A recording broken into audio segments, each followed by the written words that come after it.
C'est notre invitation.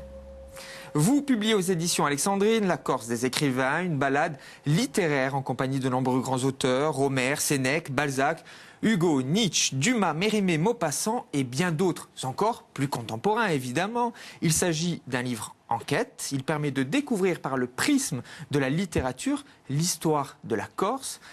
Vous avez été surpris, Thierry Ottaviani, par vos découvertes justement. J'ai surtout été surpris par le nombre d'auteurs. Au début, j'étais parti pour citer une cinquantaine d'auteurs.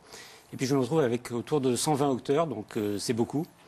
Et c'est sûr que lorsqu'on écrit un livre comme ça, on fait des découvertes. Au départ, j'avais un socle de connaissances sur les auteurs corses, bien évidemment. J'avais déjà écrit La Corse pour les nuls. Et je voulais faire un livre dédié à ces écrivains, puisque c'est un sujet qui méritait un livre uniquement sur ce sujet. Et donc oui, j'ai été surpris par l'ampleur, le nombre et les anecdotes qui sont arrivées à tous ces écrivains. Alors, ce qui est intéressant pour le lecteur, c'est que, alors, je ne vais pas utiliser ce terme parce que peut-être que vous allez bondir sur votre chaise, pédagogique, mais en tout cas, c'est un livre où vous usez d'une plume vagabonde. Vous allez en fonction des régions à la découverte des auteurs, ce qui nous permet, je le répète, de découvrir la Corse, de découvrir les régions. Plume vagabonde, c'était l'idée de départ presque. C'est l'idée de la collection. Il y a aussi, chez l'éditeur, les éditions Alexandrine, il y a aussi une collection qui s'appelle Les écrivains vagabondes. L'idée, c'est en effet de partir sur les pas des écrivains et de voyager avec eux au travers de leur regard, soit au travers des anecdotes qui leur sont arrivées, soit au travers d'anecdotes qui sont arrivées à des histoires qui sont arrivées à des personnages de fiction. Et donc, c'est cette promenade, le but, c'est de prendre le lecteur par la main et de l'inviter à aller de sentier en sentier, de village en village, de ville en ville, sur les pas de ces écrivains corses. Et ce qui est intéressant également, outre l'aspect géographique, on voit les auteurs qui sont, pour certains, ancrés véritablement dans une région, d'autres ne sont que de passage, nous y reviendrons un peu plus tard. Il y a aussi la dimension temporelle. Les auteurs sont vraiment, les écrits, les sujets, évidemment, sont vraiment différents en fonction des époques où ils traversent la Corse. Tout à fait. Le livre est sur une base géographique, mais évidemment, on ne peut pas écrire sans parler d'histoire. Et c'est vrai que les auteurs, en fonction des époques, n'ont pas le même regard sur l'île. Quand on pense à la Corse au XVIIIe siècle, et la vision que pouvaient avoir les écrivains, qu'ils soient corses ou non corses, de cette île, c'est pas du tout la même chose de la vision que vont avoir les auteurs du XIXe siècle. C'est vrai qu'au XVIIIe, la Corse passe pour un laboratoire des Lumières. Il y a évidemment la République de Pascal Paoli et beaucoup d'écrivains, on pense notamment à Boswell qui va faire connaître Pascal Paoli à travers l'Europe, puis d'autres encore comme Rousseau qui va dire que la Corse, un jour, cette île étonnera le monde, et c'est ce qu'il écrit dans le Contrat social. Et donc on a tous les regards qui sont braqués vers cette île, qui est une sorte de laboratoire des Lumières, qui met en place une démocratie avec des écrivains comme Salvini qui vont parler de révolution, ce qui est un terme très important à l'époque, puisque la révolution, jusqu'à cette période-là, c'est quelque chose qui concerne la révolution des astres. On retourne et on arrive au même. Là, la révolution prend un sens nouveau qui va être repris par les révolutionnaires du XVIIIe siècle, lors de la Révolution française et la Révolution américaine. Et c'est en Corse qu'on trouve cette justification de la Révolution. Donc un terme très important. Donc tous ces regards vont être braqués sur cette île qui étonne l'Europe, alors qu'au XIXe siècle, eh bien, il y aura des auteurs qui vont balayer complètement cette vision de la Corse, qui est une vision de philosophie des Lumières, pour présenter une image différente, totalement différente, d'auteurs qui ont plus s'intéresser aux vendettas, aux bandits, ou encore aux paysages corses qui certes sont très beaux, mais ne résument pas à eux seuls la Corse. Vous le montrez très bien dans l'ouvrage. Il y a comme une image très fracturée d'ailleurs dans l'opinion publique ou dans les opinions publiques, Thierry Ottaviani. Quand vous élargissez votre spectre, 18e siècle jusqu'à nos jours, jusqu'à nos contemporains, on voit bien qu'il y a une sorte de dualité presque. D'un côté, l'image, les paysages, la beauté des paysages. Nombreux auteurs, poètes, philosophes sont marqués, sont frappés par la beauté des paysages qui vont inspirer aussi leurs écrits. Et il y a évidemment la visage du bandit. Vous revenez sur cette idée de bandit d'honneur, sur la vendette. Il y a beaucoup de choses, de dialogue justement entre cette dualité, dichotomie, on l'appelle comme vous voulez, de l'image. Dichotomie peut-être entre des auteurs qui sont corses, qui connaissent bien leur sujet, et puis d'autres qui sont non corses, qui soient du continent ou tout simplement d'autres pays, comme beaucoup d'Anglais vont s'intéresser à la beauté des paysages. On pense notamment à Miss Campbell, qui a un coup de foudre véritable pour la Corse, ou encore Dorothy Carrington, mais elle qui ne va pas s'intéresser uniquement aux paysages, mais plus à l'histoire de Corse et va faire des découvertes et qui très intéressantes. Qui est des auteurs qui a écrit les plus belles pages sur la Corse, hein, Dorothy Tout à fait. Alors moi j'ai appris, je suis amoureux de Victor Hugo, et j'ai appris qu'il y avait une sorte de filiation familiale, de lien familial Victor Hugo avec la Corse. Oui, presque. il y a une petite chose qu'on oublie, c'est que Victor Hugo est passé pas très longtemps, quelques mois, alors qu'il était en bas âge en Corse et que son père avait une aventure avec une femme de la Castaniche. Des anecdotes, ça fourmille d'anecdotes, ça rythme l'ouvrage. Il y en a-t-il eu une qui vous a particulièrement marqué, séduite? Alors, disons que le personnage de Colomba est quand même fascinant. On a souvent l'idée que c'est Mérimée qui fait découvrir ce personnage qui a réellement existé. Il y a Colomba Bartol, qui est la vraie Colomba, et puis dans son récit, il y a Colomba della Rebbia. Ce personnage, en fait, est découvert par un autre auteur que j'aime beaucoup, qui a publié un livre qui s'appelle Le voyage en Corse et en Sardaigne, qui s'appelle Valéry. Son vrai nom, c'est Antoine-Claude Pasquin, dit Valéry. Et donc, dans cet ouvrage, c'est lui qui va rencontrer Colomba et la faire découvrir, comme je le montre dans La Corse des écrivains, va faire découvrir cette Colomba à Mérimée, dont il décrit... Valéry écrit qu'elle tire, c'est une Amazone qui tire fort joliment des coups de fusil. Donc il y a plein d'histoires, d'anecdotes autour de cette Colomba qu'on ne connaît pas très bien, de cette vraie Colomba, qu'on connaît seulement à travers le regard de Mérimée. Et comme par exemple le fait, et ça c'est Lorenzo di Bradi qui le dit dans un de ses ouvrages, c'est que Mérimée serait tombé amoureux de Colomba. Et même que la fille de Colomba aurait demandé à Mérimée de la pistonner alors qu'elle passait un concours. Alors, vous voyez toutes ces anecdotes, parce qu'on s'intéresse également dans cette émission au magasin d'écriture de nos invités, lorsque nous recevons beaucoup d'auteurs, d'écrivains. Comment vous avez fait pour aller chercher, presque nicher ces anecdotes? Il y a un travail considérable d'information, de sources d'information. C'est vrai que c'est un travail qui est un travail de recherche, tout simplement. Il faut aller trouver les textes. Alors, il y a des textes qui sont connus, mais moi, ce qui m'intéresse beaucoup, c'est de chercher des textes qui sont moins connus ou qui ne sont plus édités. Ça, c'est parfois dommage. Alors, aujourd'hui, on les retrouve sur Internet ou on peut les commander. J'ai commandé beaucoup d'ouvrages, souvent des éditions originales, pour travailler sur ce livre. Donc, évidemment, il y a un travail de lecture qui est formidable et qu'il faut faire pour trouver ces anecdotes. Mais bon, c'est probablement pas complet parce qu'il y en a tellement.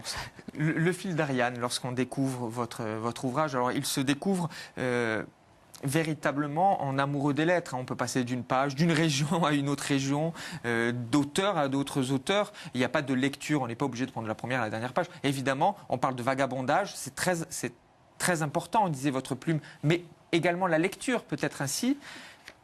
Oui, non, allez-y. Oui, je suis d'accord, l'idée de vagabondage, mais on ne part pas comme ça. Non, c'est pas on est guidé, c'est pas erratique. Justement. On se promène, il y a un circuit. Exactement, il y a un fil d'Ariane, la territorialisation, on va le dire aussi comme cela.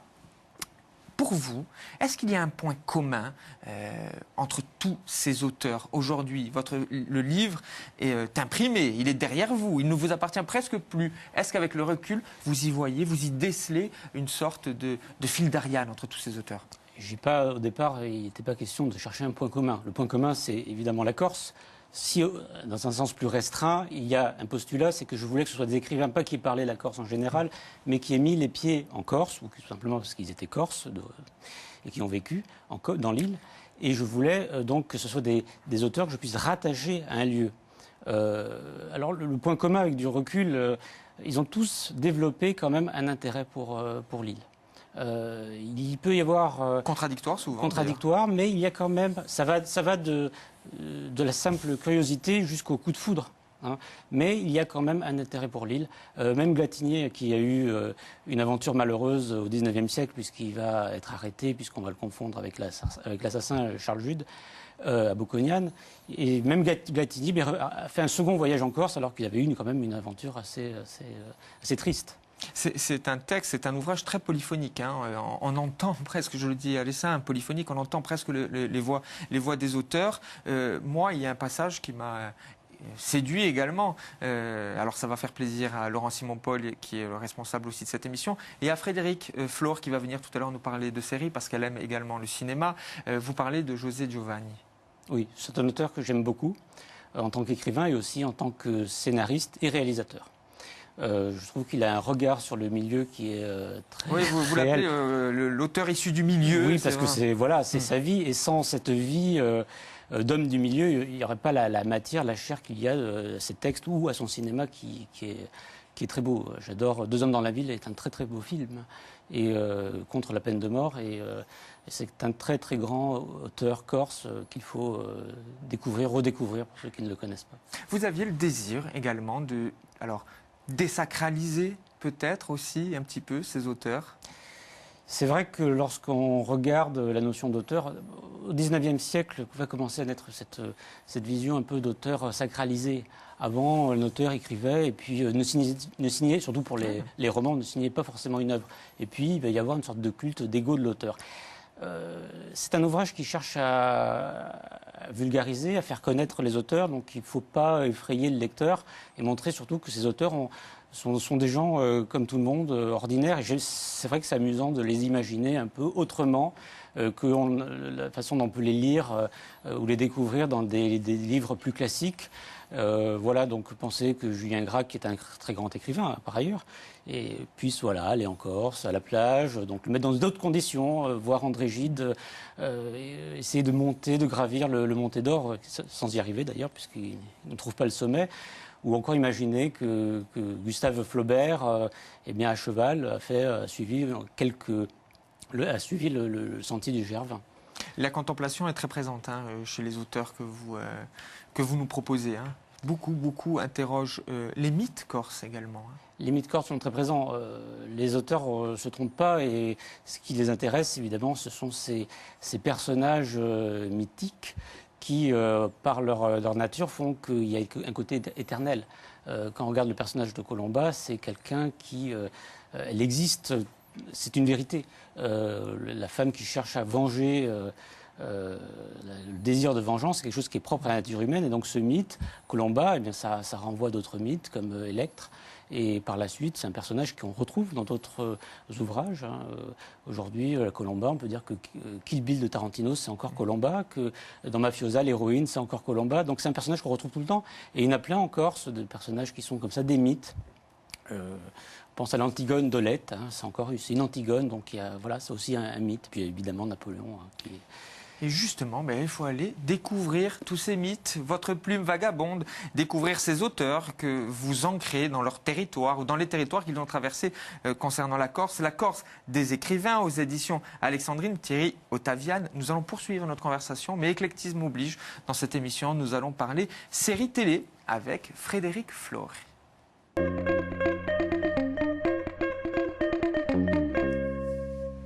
Les téléspectateurs de France 3 Corse Viast la connaissent évidemment en cinéphage, cinéphile averti, je ne sais pas, on va user le terme que vous voulez, très cher Frédéric, en compagnie de Laurent Simon-Paul et de Denis Parent dans Mèche Courte. Et Frédéric va venir régulièrement dans cette émission nous parler séries télé, cinéma, il n'y a qu'un pas à franchir presque. Oui, moi je me rends compte que je regarde encore plus de séries que de films maintenant, donc moi je fais plus trop la distinction en fait. Alors, cette première chronique autour d'une série dont on parle beaucoup. Oui, c'est une série de cinéastes. Alors, on a eu Martin Scorsese avec Boardwalk Empire, on a eu David Fincher et House of Cards, qu'on a vu au mois de septembre sur Canal+. Et bien avant, on a eu David Lynch avec Twin Peaks, dès 1990. C'est maintenant au tour de Jane Campion, qui est l'unique, je crois, membre féminin du club des réalisateurs à Palme d'Or, de nous offrir un superbe objet télévisuel. Pour la leçon de piano, c'est ça? C'est ça, pour la leçon de piano. Et c'est une mini-série. Donc ça s'appelle Top of the Lake et c'est diffusé sur Arte et bientôt disponible en DVD, je crois, à partir du 20 novembre. On va voir une bande-annonce. When you get to the edge of the universe, what's there? A lost little girl with a secret growing inside. Dewey, what do you think's happening to you? Someone here knows something. You've got a time bomb in there. loves her more than me. No one. He said that he had seen something terrifying, something completely shocking. The search will bring you low. Face in the dirt. What the fuck is happening?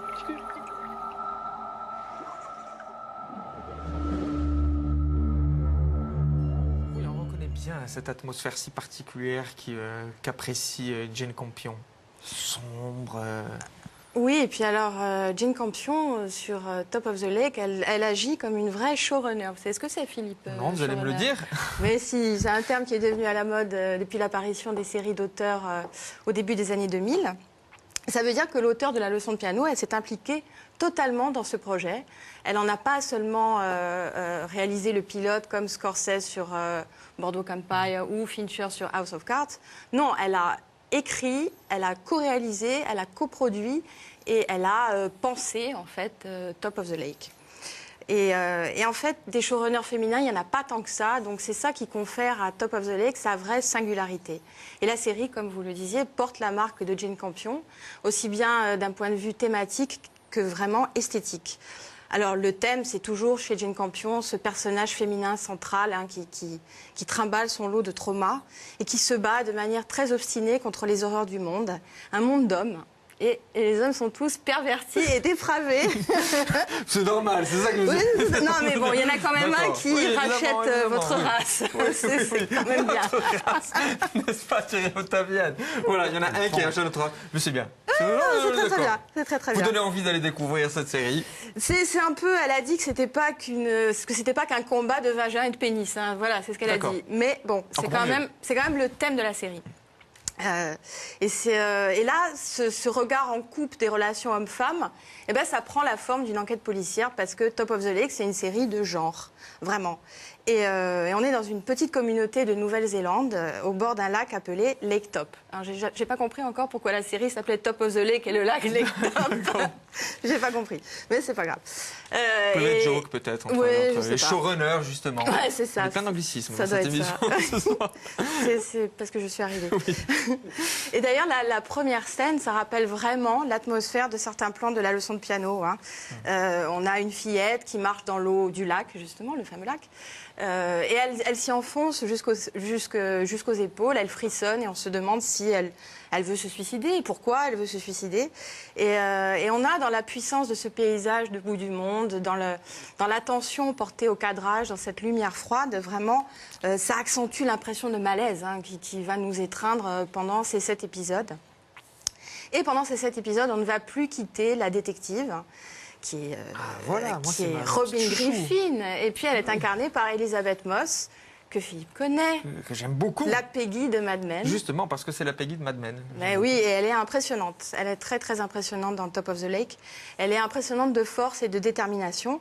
Et avec elle, nous allons tenter de percer le secret de cette petite fille là, de cette petite fille, elle a 12 ans, qu'on a vue dans la bande-annonce. Elle est enceinte. Et c'est la fille d'un patriarche dégénéré qui est joué par Peter Mullan. L'excellent Peter Mullan. L'excellent Peter Mullan, qui est complètement dingue dans la série et qui a mis la vie sous sa coupe. Alors, autour de ce trio de tête, on a une véritable galerie de personnages, tous plus ahurissants les uns que les autres. Des hommes, hein. On l'a bien compris.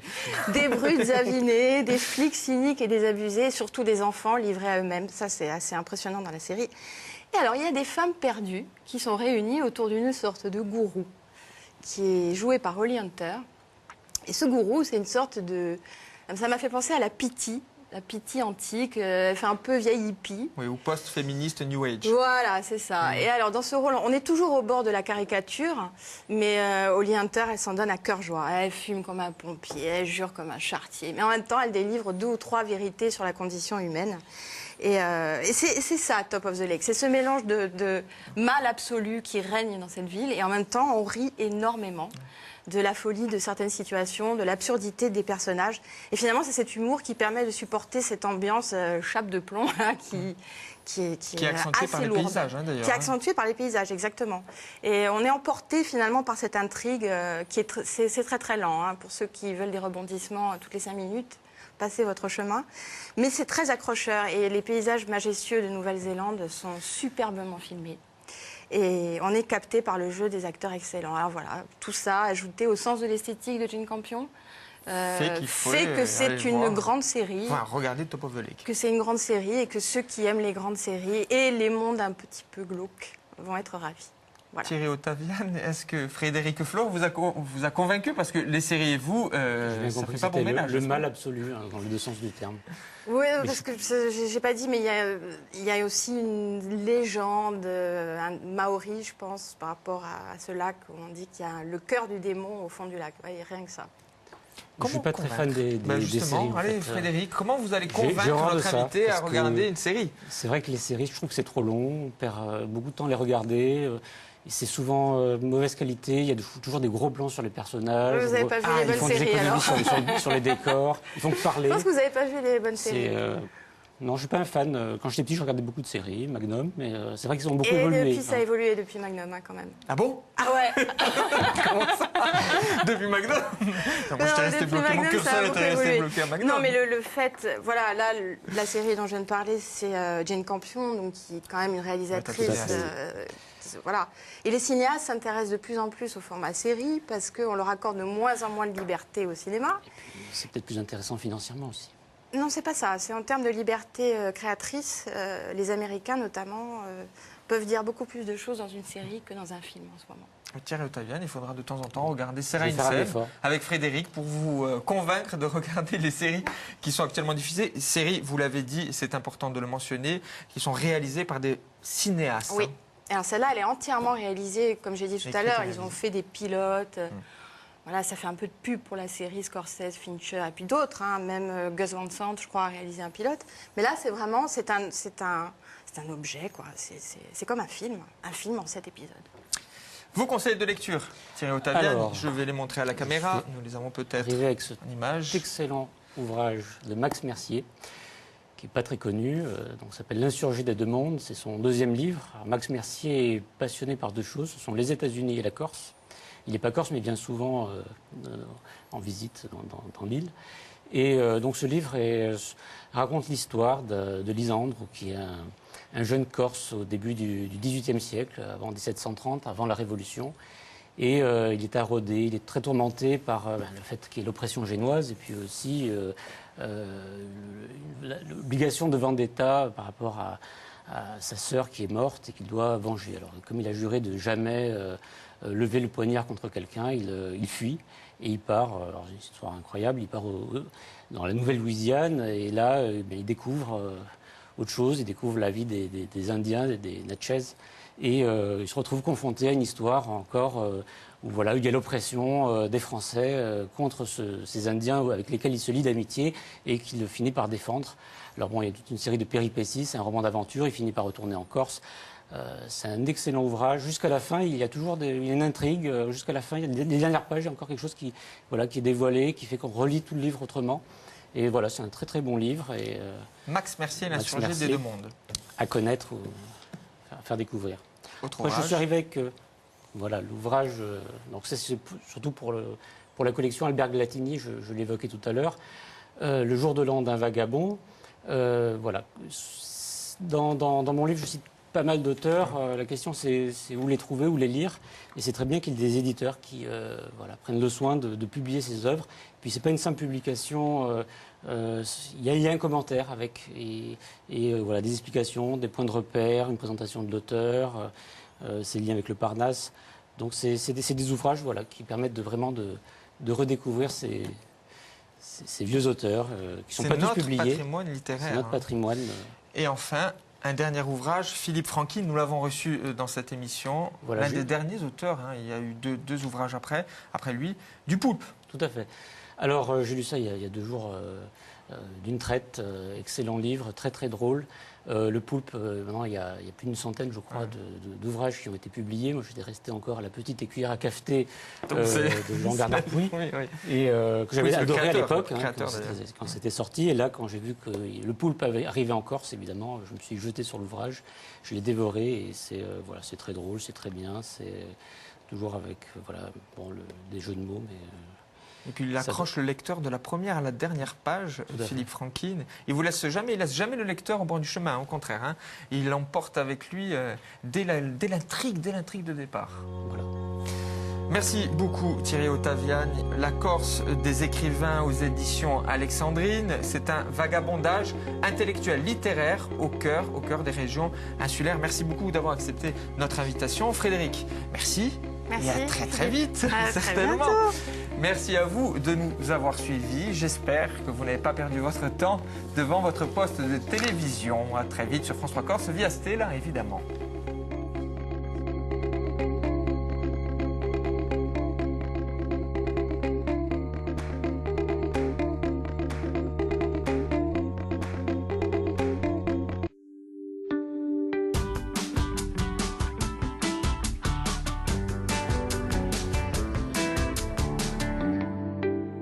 France 3.